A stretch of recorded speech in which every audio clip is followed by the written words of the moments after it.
Action वहां पर अभी मुलाकात करके गए, जैसा लोमस ने बताया, जैसा मृदुल आपको बता रहे। के शर्मा जी, आप लोग झारखंड में सरकार बनाने का मौका तलाश रहे हैं क्या? नहीं सुचेता जी, हम देखिए वहां पर विपक्ष की भूमिका पे है। हमको वहां जनादेश विपक्ष का मिला है, लेकिन हम एक सशक्त विपक्ष है। यदि वहां की जो परिस्थितियां हैं उस पर नजर रखना और वहां के जो विवाद है उस पर भी नजर रखना, ये हमारा काम है। ये विपक्ष की राजनीति भी है। तो हमारी जो जिम्मेदारी जिसके लिए हमको सौंपा गया है कि यदि उस राज्य में भ्रष्टाचार चरम सीमा पर हो और वहां का जो है मुख्यमंत्री जो है सर, प्रदेश प्रभारी वहां पहुंच गए हैं, संगठन महामंत्री पहुंच गए हैं, बीएल संतोष जी वहां पहुंच गए, लक्ष्मीकांत वाजपेयी जी पहुंच गए हैं। नहीं तो क्यों नहीं, ये तो हमारे सारे पदाधिकारी हैं, वहां के प्रभारी हैं, तो जाके वहां की परिस्थितियों का आकलन तो करेंगे ना कि क्या स्थिति है वहां पर, क्या चल रहा है। इस तरह से किसी राज्य को छोड़ा जा सकता है क्या? क्या झारखंड की जनता के प्रति हम जवाबदेह नहीं है क्या? हमें विपक्ष की भूमिका मिली है तो हम भी उसके भी एक जवाबदेह हैं। हम उनको जो है इस सरकार की जो कमियां हैं, आप ही अभी सारे रिपोर्ट में, हम तो नहीं बोल रहे हैं, सारे रिपोर्ट में क्या आपके वो रिपोर्टर बता रहे हैं कि परिवार में आंतरिक कलह है, पार्टी में आंतरिक कलह है। वहां के आप ही अभी संख्या बता रहे हैं कि वहां पर उनके 7 विधायक गायब है। मैंने ये भी बताया कि इसका फायदा बीजेपी उठा सकती है क्या? सरकार अल्पमत की स्थिति पर खड़ी जा रही है, ये भी बताया मैंने रिपोर्ट में। फायदा का इशू नहीं है। वहां के झारखंड के जनता के हित पे हमें क्या निर्णय लेना है, ये हम अपने देखिए, एक बात बिल्कुल क्लियर है के शर्मा जी, जितनी पॉलिटिकली प्रोएक्टिव बीजेपी है उतनी अभी इस देश में कोई पार्टी नहीं है। मैं कहने में मुझे गुरेज नहीं है। धीरज दुबे जी, जरा बता दीजिए, आप लोग अभी अपनी, क्या ये सही है जो बात निशिकांत दुबे कह रहे हैं कि पूरे विधायक आप लोगों के पास नहीं है, उसमें टूट हो सकती है और इसीलिए आप लोगों ने उनके मोबाइल तक कॉन्फिस्केट कर लिए हैं? सेम आज पूरा देश यही बोल रहा है। सेम फुल हरकत, राजभवन के माध्यम से झारखंड को अस्त व्यस्त करने का कोशिश, जबकि परेड कर चुके हैं। जिस दिन माननीय मुख्यमंत्री हेमंत सोरेन जी को गिरफ्तार किया गया था उसी दिन परेड कर चुके हैं विधायक, अभी भी सर्किट हाउस में बने हुए हैं। एक वीडियो वायरल हो रहा है, 43 विधायक गिनती गिन रहे हैं खुद से, 1 2 3 4 करके 43। बसंत सोरेन जी वही मौजूद हैं, फिर भी ये मीडिया ट्रायल कराया जा रहा है भाजपा के द्वारा और ये बोला जा रहा है कि नहीं, सीता सोरेन जी तो कल्पना सोरेन जी तो बसंत सोरेन जी खुद मौजूद होकर समर्थन दे रहे हैं। वो लक्ष्मण की भूमिका में वहां पे अपना रोल अदा कर रहे हैं। लेकिन ये दुर्भाग्य है कि ईडी के कार्रवाई, जो हम लोग बोलते थे कि नहीं ये भाजपा का कार्रवाई है, ईडी का कार्रवाई नहीं है, आज राजभवन से पूरी तरह से राजभवन की हरकत से ये साफ हो गया है कि एक चुनी हुई सरकार को कैसे पर्दे के पीछे से अस्थिर किया गया। और पुनः दुबे जी, आप उन्हें लक्ष्मण कह रहे हैं तो सत्ता उन्हें क्यों नहीं सौंप रहे हैं? कहा यह जा रहा है कि शिबू सोरेन जी भी यही चाह रहे थे कि बसंत सोरेन को सत्ता मिल जाती। भाई हैं वो हेमंत सोरेन। सुचरिता जी, क्या शिबू सोरेन जी पत्र लिख के निशिकांत ओझा को बताया क्या, या टेलीफोन करके बताया कि वो चाहते हैं कि बसंत सोरेन जी मुख्यमंत्री बने? और परिवारवाद का आरोप फिर आप ही ना लगाइएगा।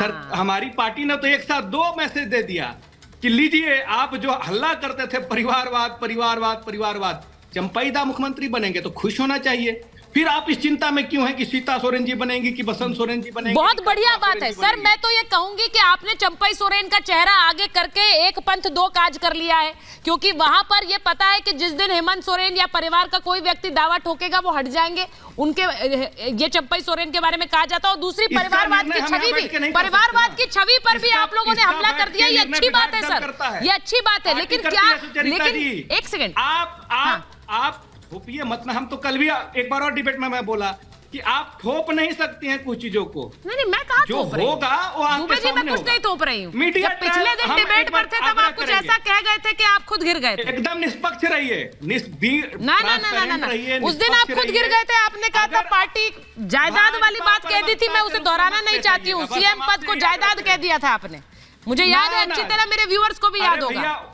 वही सीएम के चेहरे पर, वही मुख्यमंत्री के चेहरे पे 30 सीट झामू मोलाई ना, वही हेमंत सोरेन जी के चेहरे पर। बिल्कुल ठीक है, लेकिन अगर हेमंत सोरेन नहीं है तो वहां कौन बैठेगा ये तय कौन करेगा? मैं सिर्फ ये कह रही हूँ, विधायक दल तय करेगा या फिर हेमंत सोरेन अकेले तय करेंगे? सवाल ये था। मैं एक बात, आप हमारे और आपके कहने से बदलता नहीं है। ठीक, आप ठीक कह रहे हैं।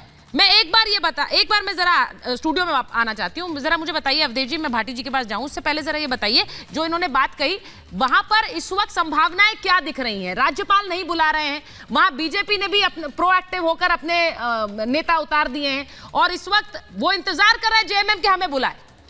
देखिए, बीजेपी ने उतार दिए हैं, लेकिन बीजेपी सरकार बनाने का दावा नहीं पेश कर रही है। बीजेपी ने नहीं कहा है कि हमारी सरकार बन जाएगी, और मेरी अपनी समझ है, झारखंड में यह स्थिति भी नहीं है कि पैरेलल कोई भारतीय जनता पार्टी इस समय सरकार बना सके।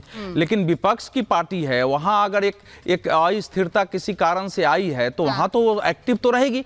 मूल बात है, देखिए ऐसा है कि हम सब लोग इस समय राज्यपाल अपने संवैधानिक गरिमा का पालन करेंगे। उनको पता है कि हमारी क्या भूमिका हो सकती है, और आने वाले समय चूंकि हमारे यहाँ एक ट्रेडिशन सेट हो गया है। 1996 में जब शंकर दयाल शर्मा जी ने सबसे बड़ी पार्टी होने के कारण अटल जी को बुला लिया था और 13 दिन में सरकार बन गई थी, उसके बाद से एक ट्रेडिशन है कि सरकार गिरने के बाद कि जब भी आप दावा पेश करते हैं तो सारे विधायकों को, सारे सांसदों को लाइए, उसकी पार्टी के लोगों को लाइए, बताइए।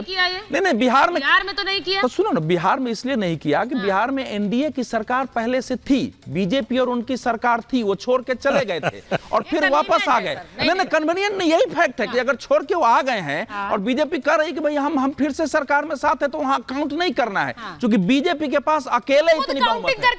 तो इस समय मैं करना ही नहीं, मेरा कहना है कि राज्यपाल को जल्दी करना चाहिए, इनको बुलाना चाहिए। लेकिन दूसरी बात यहां है कि इस समय झारखंड की स्थिति इतनी विकट क्यों हुई है? एक मुख्यमंत्री पर इतने बड़े भ्रष्टाचार के आरोप है, ईडी 7-7 बार सम्मन दे रही है, कह रही है कि आप अगर बात करिए ना तो हमको वहां आना पड़ेगा। 8वीं बार में ईडी वहां जाती है तो बातचीत होती है, फिर वो कहती है कि आगे नहीं देते हैं। ईडी और अधिकारी, सुनो, SC/ST में केस दर्ज कर दिया जाता है। ये तस्वीर खराब थी। शेड्यूल ट्राइब्स एक्ट में आप केस दर्ज करते हैं छापा मारने पर, आप हाईकोर्ट में चले जाते हैं। मैं एक बार ये सवाल भाटी जी से लेना चाहती हूं, प्रेम कुमार जी के पास। भाटी जी, भ्रष्टाचार के आरोप में गिरफ्तारी हुई है और इसे लेकर जितनी बार समन भेजा नहीं गए हेमंत सोरेन, भ्रष्टाचार के आरोप में गिरफ्तारी, और उसके बाद आपने चल दिया, मतलब हेमंत सोरेन ने चल दिया आदिवासी कार्ड, विक्टिम कार्ड कि आदिवासी के खिलाफ देखिए किस तरह की कार्रवाई कर। हर विरोधी को अब डंडों से सुधारा जाएगा। हर विरोधी को अब डंडों से सुधारा जाएगा। मोदी जी से जो भी टकराया वो मारा जाएगा। ये समझते हैं कि मोदी से उलझना खेल है, ऐसे पाजी का ठिकाना घर नहीं है, जेल है। जो मोदी जी के विरोध में होगा उसे जेल जाना पड़ेगा, सरकार छोड़नी पड़ेगी, इस्तीफा देना पड़ेगा। अभी अवधेश जी कह रहे थे कि इनके पास संख्या नहीं है, बीजेपी के पास, वो सरकार नहीं बना पाएंगे। कैसे नहीं बना पाएंगे? जब चंडीगढ़ में 16 वोट होते हुए वो सरकार बना सकते हैं, 36 में से 16 होते हुए 20 उनके खिलाफ हैं, तो बना लेंगे, इसमें बना लेंगे। अब कोई नियम कानून थोड़ी बचा देश में।